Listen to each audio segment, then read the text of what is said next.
Hello, y'all, and good morning. Um, this is actually an update to the Helping Hands soldering station.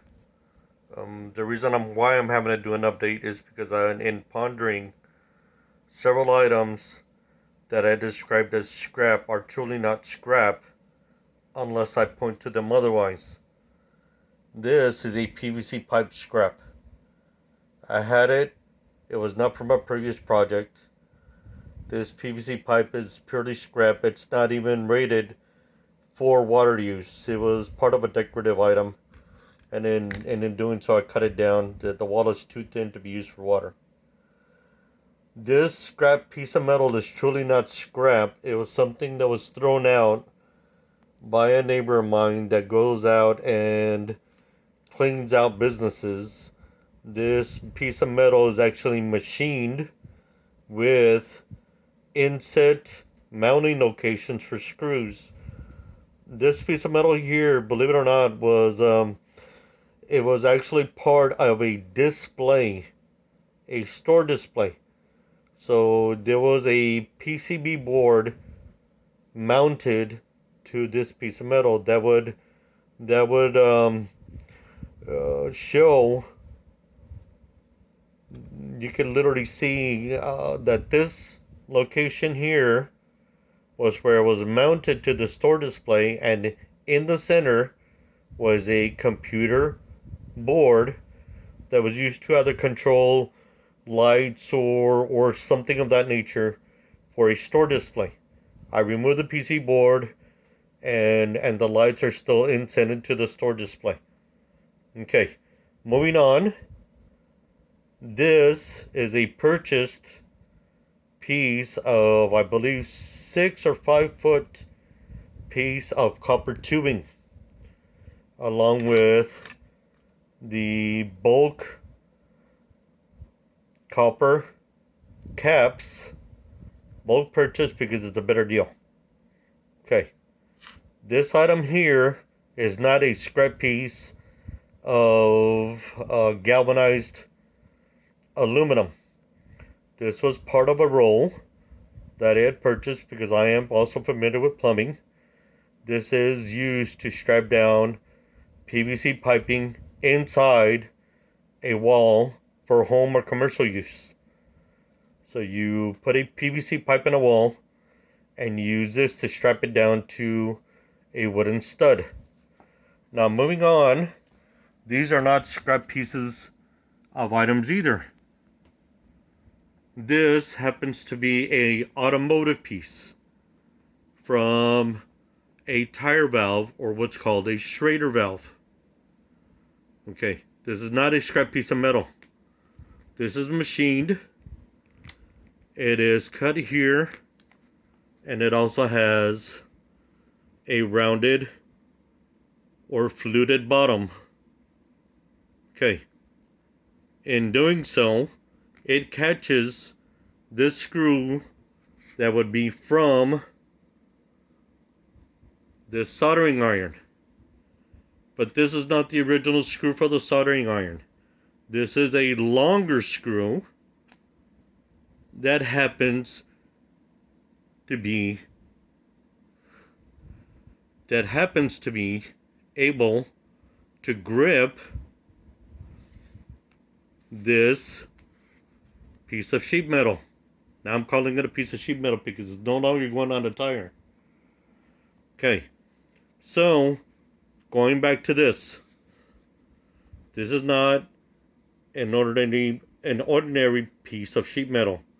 This goes on a tire valve. It's a cover, a Schrader valve. Okay, like I said, this is a automotive piece. This is an in general use screw that's longer, because once you assemble this, you need more of a grip to mount it to the wand portion of the soldering iron. Going back to this, when you assemble this small washer, and if you all want me to, I can measure the dimensions of it and the dimensions of the screw. I'll try my best to do measurements along with the dimensions of this Schrader valve cover or tire valve cover. Okay, this goes on not the actual tire, but the actual valve where you put air in. Okay, now this is actually a 4-piece assembly. You put the washer on the screw or bolt, whichever you prefer. Takes a little bit of finesse. It goes on there. Now you take the screw or bolt and washer assembly and you drop it into the valve cover. And as you can see in there, you can actually still see it. The screw, bolt, I'd rather call it a bolt, and washer assembly goes in there. Okay, when you go to mount this on your warm portion or your heated portion of your soldering iron, there's actually another piece that goes in there. You mount it in there, you tighten it as best you can, and then you pack it with just a little bit of aluminum. You want to create a gap between the assembly portion and the bolt portion that goes mounted to the one portion of the soldering iron. The reason why I pack aluminum in there is because it allows me to dig it back out and retighten the item or repurpose this back into a soldering iron. Okay, so it's a 4-piece assembly. Bolt washer goes inside the valve cover and it goes mounted to the wand. You pack just a little bit of aluminum in there. It elevates this to this spot right here where I'm pointing to inside the assembly. This is not full of solder. That's the 5th portion of this solder bath. Just this little part right here is made up of 5 separate pieces. Bolt, washer. Actually, no, let me recount that. It's not actually 5. It's 1, 2, 3. Oh, yeah. Aluminum is 4. Correction, aluminum is 4. And the 5th portion of the assembly is actually the solder itself. I'm calling it a part of the assembly because you're actually putting it together. Even though it looks like it's one complete piece once it cools down. If you need to retighten this, you dump this part out, but do not throw it away. The solder, you can flip it over once it's molten and do it carefully on a piece of aluminum or something where the solder doesn't stick to, like this piece of metal right here, which is aluminum. It's very smooth. The solder should slide off. If I don't tap it too hard, it'll stay in one given spot and I'll just chip it off. That, or I could put a little bit of wax down. Rub a little bit of wax on here, onto this piece of metal in a large area. And I could tap the solder back out, giving me the opportunity of retightening this assembly to this. Alright?